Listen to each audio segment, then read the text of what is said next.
अस्सलामु अलैकुम वरहमतुल्लाहि वबरकातुहू।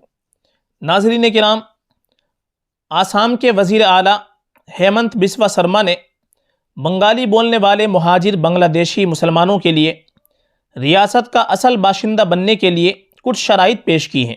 उन्होंने हफ्ता यानी 23 मार्च को बंगाली बोलने वाले मुसलमानों से कहा है कि अगर वो रियासत के असल बाशिंदे के तौर पर ख़ुद की शनाख्त चाहते हैं तो उन्हें 2 से ज़ायद बच्चे पैदा करने और 1 से ज़ायद शादियां करना छोड़नी होंगी। नीज़ अपने बच्चों को स्कूल भेजना होगा। वाज़ेह रहे कि जम्मू कश्मीर के बाद आसाम में मुसलमानों की दूसरी सबसे ज़्यादा आबादी है।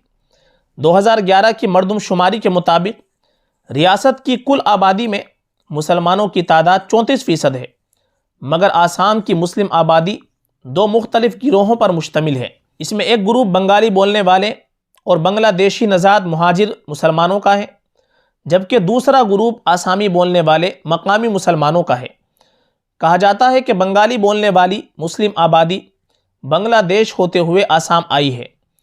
बंगाली बोलने वाले मुसलमानों को तस्लीम करने के बारे में वज़ीर आला हेमंत बिस्वा शर्मा ने कहा कि उन्हें 2 से ज़्यादा बच्चे पैदा करने और 1 से ज़ायद शादी करने से रुकना होगा, क्योंकि ये आसामी सकाफ़त नहीं है। अगर वो रियासत का असल बाशिंदा बनना चाहते हैं तो वो अपनी नाबालिग बेटियों की शादी नहीं कर सकते। वज़ीर आला ने हैरत का इजहार करते हुए कहा कि अगर बंगाली बोलने वाले मुसलमान 70 विष्णु मठ की ज़मीन पर कब्ज़ा करते हैं तो वो मकामी होने का दावा कैसे कर सकते हैं। सीएम शर्मा ने मज़ीद कहा कि अगर आप मकामी कहलाना चाहते हैं तो अपने बच्चों को मदरसों में भेजने के बजाय उन्हें पढ़ा लिखा कर डॉक्टर और इंजीनियर बनाएं। उन्होंने कहा कि उन्हें मुसलमानों को अपनी बेटियों को भी स्कूल भेजना शुरू करना चाहिए और उन्हें अपने वालिद की जायदाद में हक़ मिलना चाहिए। उन्होंने मज़ीद कहा कि ये उन मुसलमानों के और रियासत के असल बाशिंदों के दरमियान इख्तिलाफ़ात हैं। अगर वो इन तौर तरीक़ों को तर्क कर दें और आसामी लोगों की सकाफ़त को अपना लें तो वो भी मकामी बन सकते हैं।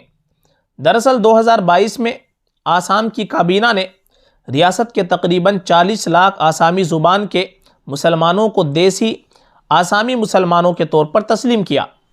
इनमें वो मुसलमान भी शामिल थे जिनकी बांग्लादेश से हिजरत की कोई तारीख़ नहीं थी। इस तरह वो असल बाशिंदे समझे जाते थे, लेकिन इसकी वजह से रियासत का मुस्लिम मुआशरा 2 हिस्सों में बढ़ गया। दूसरा हिस्सा बंगाली बोलने वाले मुसलमानों का था, जिनका रियासत की कुल मुस्लिम आबादी में 63% हिस्सा है।